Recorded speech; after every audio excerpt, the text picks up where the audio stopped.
It's happening. It's really happening. Today is the day. The day I finally tell him how I feel. It's taken so long. But now I'm ready. I'm ready to... Stop right there, Ryoba Aishi. What? It's you. You are under arrest on suspicion of the murder of Sumire Saitozaki 11 weeks ago, and your connection to at least one other person's disappearance. Wait, please! There must be some mistake. I had nothing to do with... Oh no. You're not going to sweet-talk your way out of this one. Your innocent schoolgirl act won't save you this time. What evidence do you even have? I've been questioning your classmates over the past couple of months. They've noticed a pattern in your behavior. That boy over there, the one under the tree. You've shown a keen interest in any girl who developed feelings for him. And some of those girls have gone missing. How convenient for you. What's happening here is obvious. You're eliminating any girl who tries to take that boy away from you. And Sumire was your first victim. No! I would never hurt anyone! I swear! I'm innocent! You have to believe me! Save it for the judge. Cuff her, boys.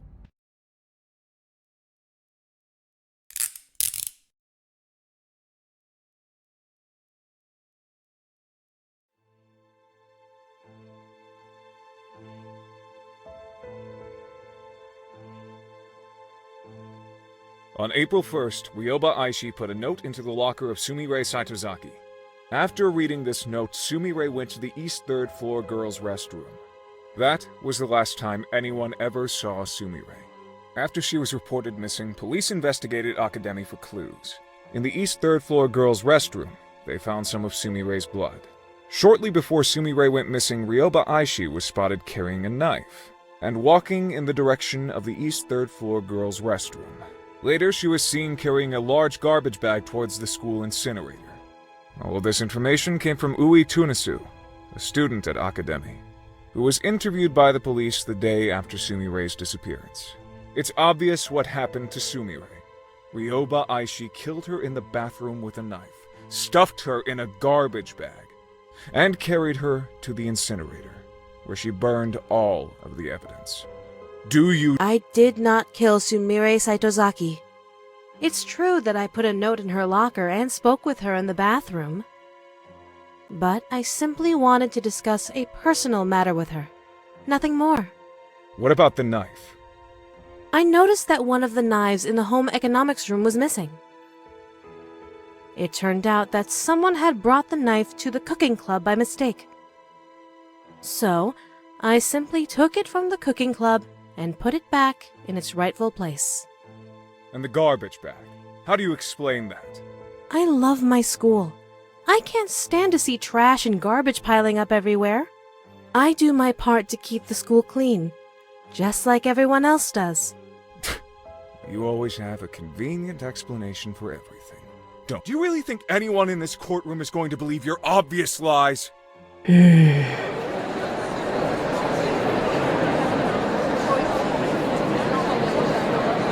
Mr. Journalist, there are a number of problems with your theory. First of all, you're accusing me of murder, but you don't actually have any proof that Sumire is dead. She is still considered missing, after all. I think she simply ran away because of the stress of studying at an elite school. I pray that she is alive and well and will return to us one day. You think I killed Sumire because of 3 facts. I spoke to her, I held a knife, and I burned some trash. However, none of these things are grounds for suspicion. Every day at school, dozens of students talk to each other, touch objects that could be used as weapons, and carry garbage bags to the incinerator. There was nothing unusual or suspicious about my behavior. You know, I think I finally figured out what's going on here, Mr. Journalist. Your apprentice, Sonoko Sakanoe, became a celebrity after she stopped a killer. You're desperate to pin a crime on me because you want to be a celebrity too. The only reason that any of us are in this courtroom today is because you're deeply insecure that your apprentice has accomplished more than you.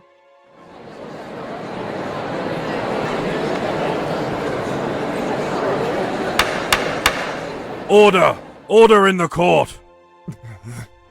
It's true that there is no smoking gun evidence linking you directly to a murder.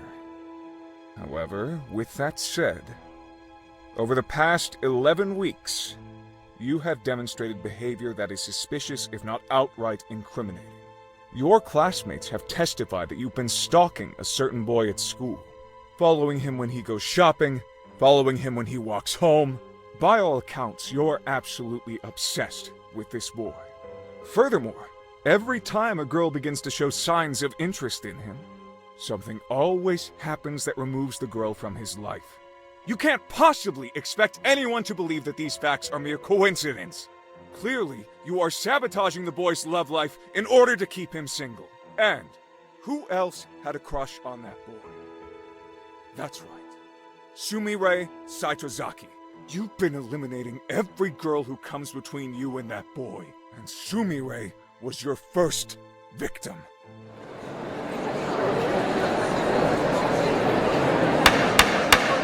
Order! I said order! Enough conjecture. Let's go over the facts.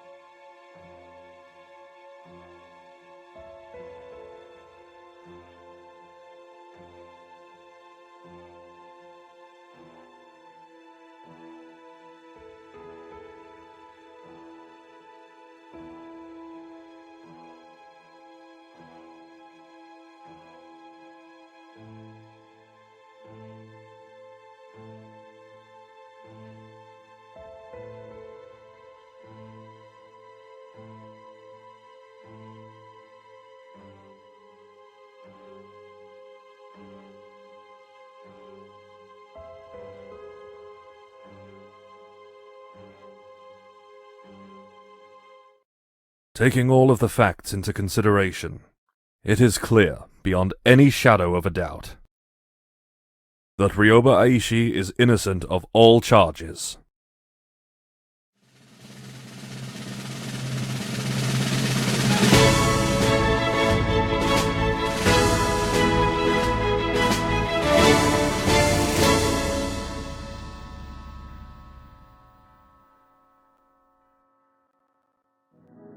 A murderous schoolgirl who kills in the name of love.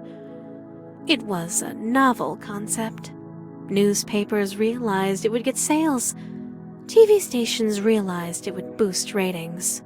It didn't take long for the news of my murder trial to spread across the entire nation. I've never seen an event get that much coverage before. It was a real media circus, and now everyone in the country knows my name and face. Even worse, they all know how I feel about my senpai. Oh, this is my worst nightmare. I didn't want him to learn about me like this. I wanted our first meeting to be special, perfect, exactly like in my dreams. But now, that can never happen. He'll never be able to see me as a cute underclassman who has a crush on him. He'll only be able to see me as that girl who was accused of murder on national TV. If I confess my love to him now, I doubt he'll want anything to do with me. Even though I was declared innocent, there will always be doubts in his mind. That stupid journalist ruined absolutely everything. There's nothing I want more than to rip his heart out and shove it down his throat. But spilling any blood right now would only attract more attention. There are too many eyes on me right now. I have to lay low for a while. Revenge isn't an option at this point in time. But I'll never forget what that man did. I won't be able to have a romantic confession underneath a cherry tree. But this isn't over yet. I still have one option remaining. My last resort.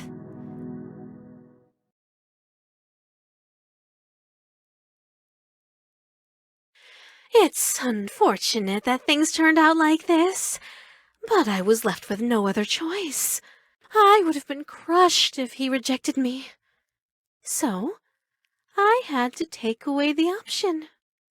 Our relationship might be awkward for a little while, but we'll get through it together. After all, I know all of his likes and dislikes. I'm sure he'll warm up to me soon. There's a part of me that wonders, what was the point of all the hard work I just did if I was just going to kidnap him in the end? But despite the way things turned out, I don't think the past 11 weeks were a waste at all. I learned so many new things and gained so many new skills. I'm sure I'll be able to find a way to put all of my knowledge and talents to good use. And one day, I can pass down everything I know to my son or daughter.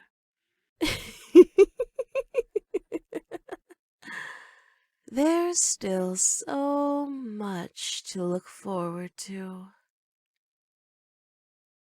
Like the blossom of a cherry tree, my heart turns pink within your vicinity.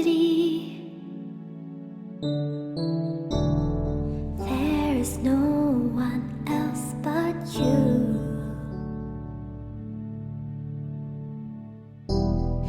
No one else but me for you. They wanna take away our happy ending, suffocate our happy ending. Little they know how my love is true.